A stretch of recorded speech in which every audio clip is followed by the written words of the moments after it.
नमस्कार दोस्तों, संदीप त्रिवेदी आज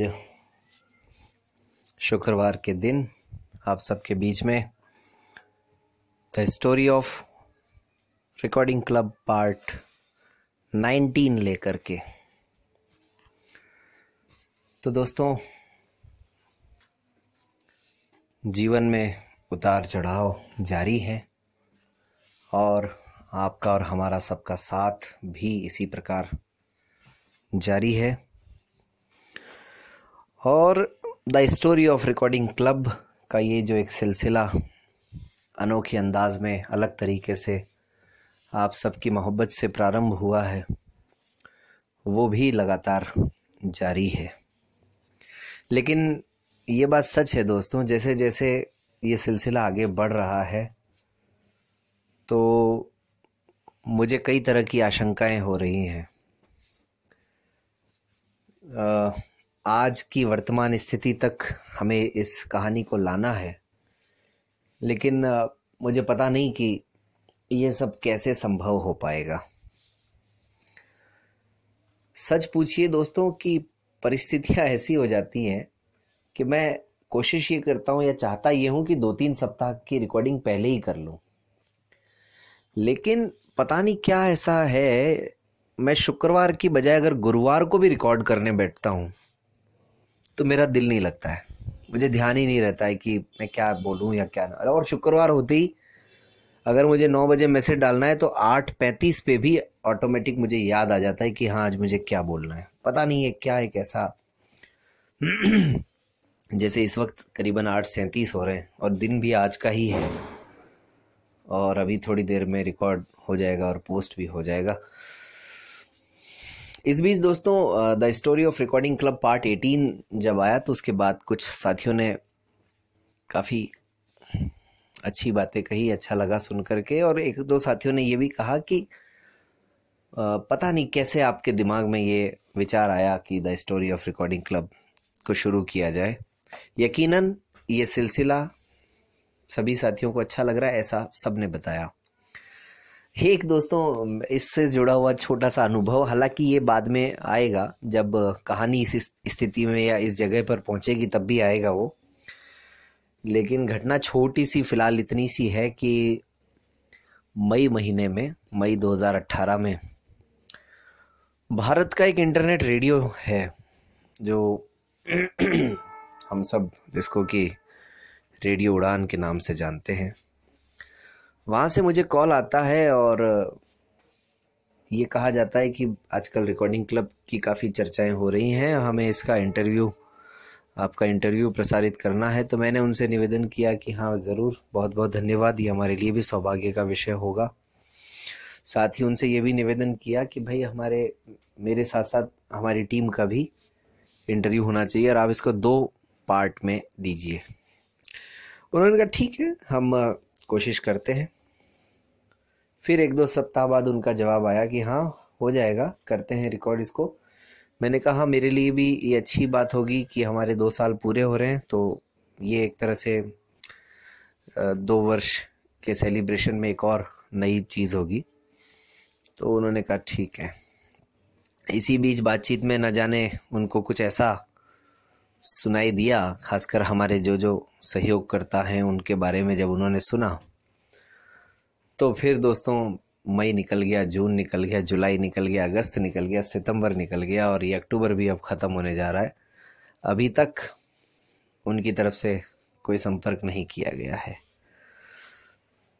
तो उसी समय मैंने ये सोचा यार कि हमारी कहानी, मतलब मेरे अंदर पेशेंस नहीं है। 2 जून आते आते तो फिर मुझे लगा यार ठीक है, चलिए कहीं कोई इंटरव्यू नहीं आता है तो क्या हुआ। हमारी कहानी वैसे भी ऐसी नहीं है कि वो 1 घंटे में समा जाए या 2 घंटे में समा जाए, इसके लिए तो काफ़ी समय की आवश्यकता है। तो फिर ये एक प्लेटफॉर्म तैयार हुआ the story of recording club के लिए, और बाकी उसके बाद की कहानी आप सबके सामने है। तो चलिए दोस्तों, शुरू वहीं से करते हैं जहां पे छोड़ा था पिछली बार कि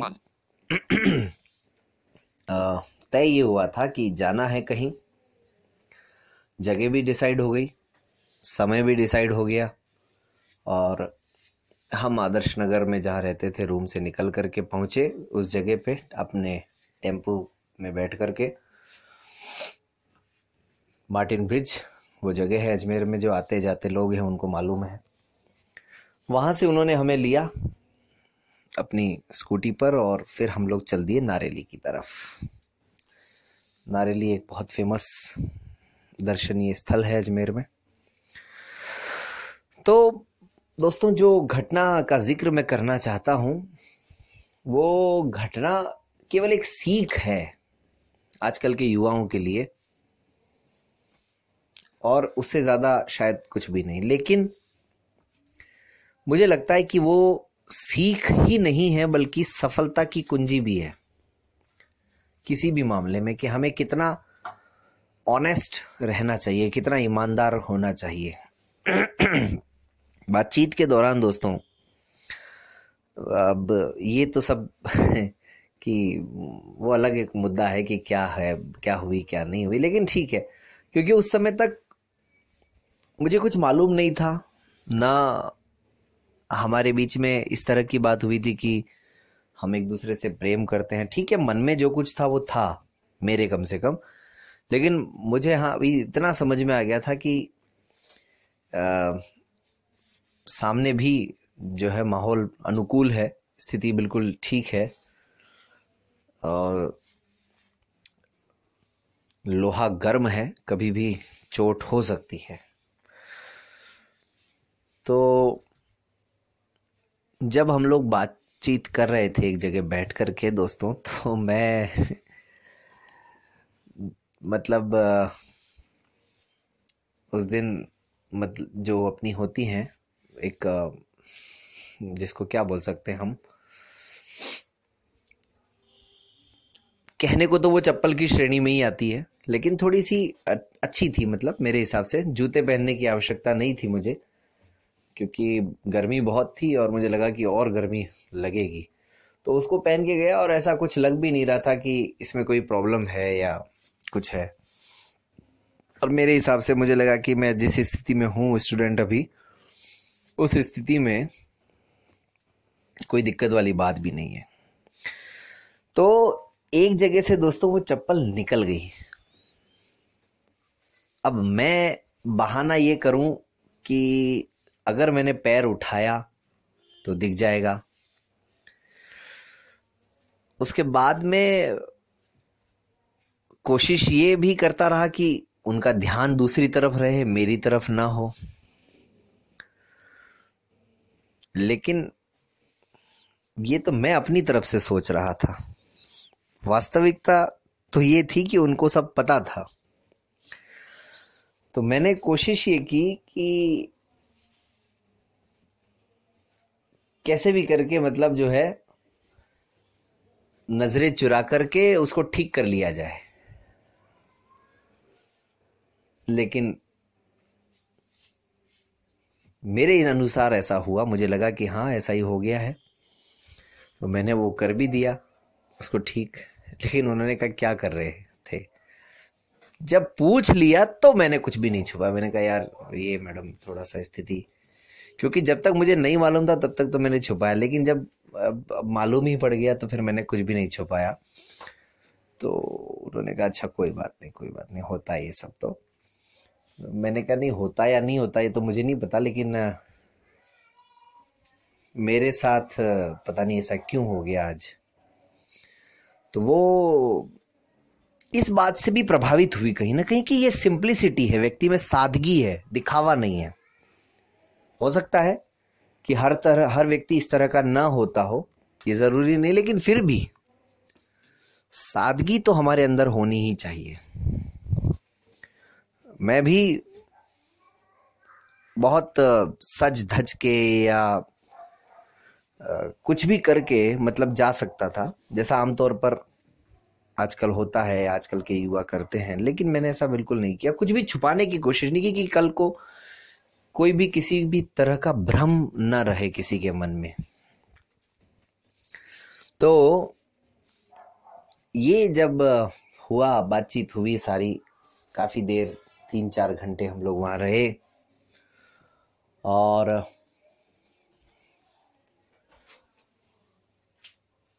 उसके बाद में जब वहाँ से जाने की बारी आई